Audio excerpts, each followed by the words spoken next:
जय श्री राधे बहन जी। परेशान करने वाली कोई बात नहीं है, अच्छा ही है। जितना सूक्ष्म से सूक्ष्मतम हमारा चिंतन होता चला जाए उससे भजन में वृद्धि होती है। और साबूदाने वाली बात जो आपने कही है वो बिल्कुल ठीक है।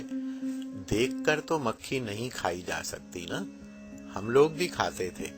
जब से ये पोस्ट पढ़ी और थोड़ी उसकी विश्वसनीयता का पता लगाया तो पता लगा कि बिल्कुल सही यही प्रोसेस है। और उसमें इस प्रकार के जीव जंतु, मच्छर और उसकी जो बनाने की प्रक्रिया है।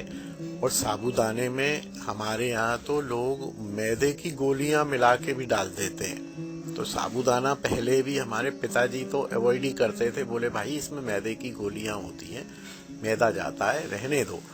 लेकिन वही वाली बात है कि हमारे घरों में भजन पर ही थोड़ा जोर रहा है। ये छोटी मोटी जो बातें हैं अपने हिसाब से, अपने लेवल के हिसाब से इन पर ज्यादा केंद्रित नहीं किया गया है। तो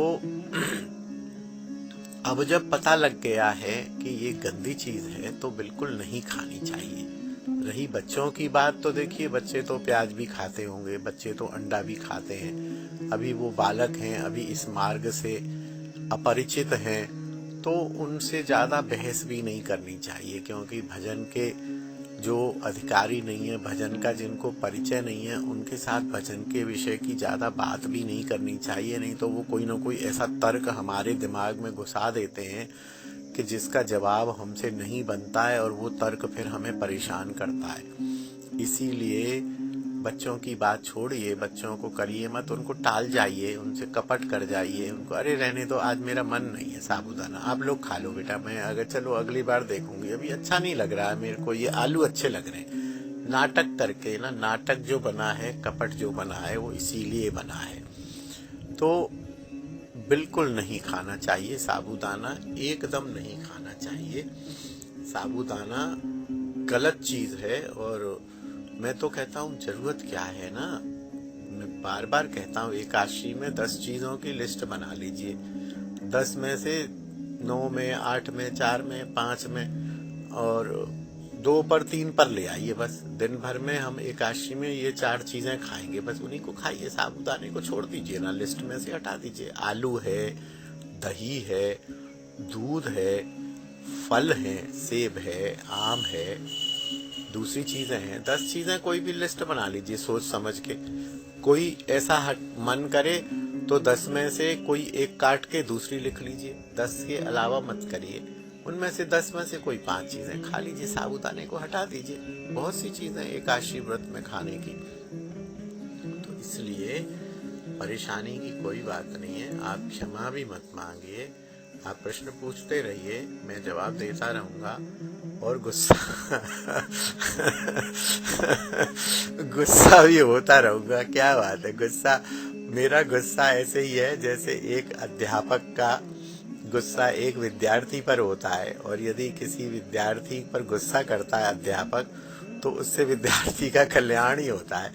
मेरा भी होता है, और मेरा वास्तव में गुस्सा नहीं आता है, क्रोध नहीं है, वो एक, क्योंकि आपने तो पहली बार पूछा ये प्रश्न, लेकिन इस ऐसे ही प्रश्न का जवाब जब मैं सुबह से 4 बार देते तो थोड़ी खीज सी आ जाती है।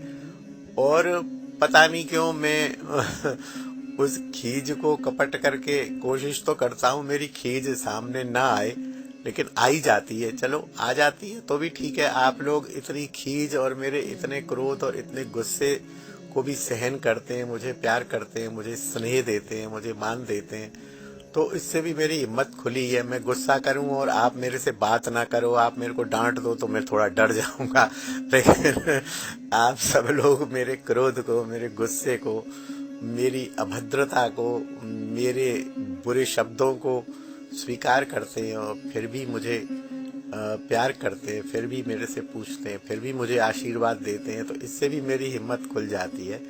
और मैं धीरे धीरे चेष्टा कर रहा हूँ, स्वभाव है, बदल जाएगा भजन करने से, आप लोगों के संग से धीरे धीरे ये खींच भी बंद हो जाएगी और होती जा रही है जब से लोगों ने ध्यान दिलाया है।